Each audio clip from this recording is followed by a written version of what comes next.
So because we live in a landscape that's dominated by people, New Jersey is the most crowded state in the country, the first state that will be completely built out, all the land will be accounted for.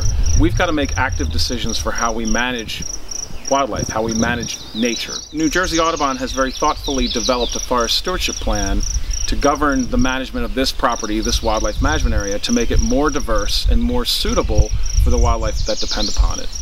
At the end of the 10-year time frame, if fully implemented, 10% of the forest would be maintained as a young forest habitat, or that habitat would be created during the 10 years that the plan is implemented.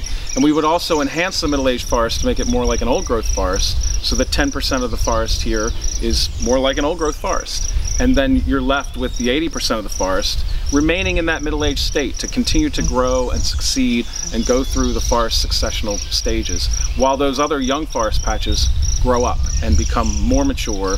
And what we find over time is that different birds and different wildlife, they like the forest during different age class, with its different age classes. So some birds will come in and occupy a site that was harvested of its trees in those first 3 years, and then those birds will move on, and a new group of birds will come in and enjoy the 5 to 10 year time frame of that young forest habitat.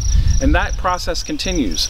Wildlife occupy different niches. That's how they've evolved over time. They utilize different resources and they fill different bits of space within the forest. And that's what we're trying to create here at Sparta Mountain, is more of a balanced environment for all of the wildlife to thrive. The purpose is to get some pockets of diversity where we have different vegetation growing, and also allow for different age classes of trees. All of this will provide a variety of habitats for different wildlife.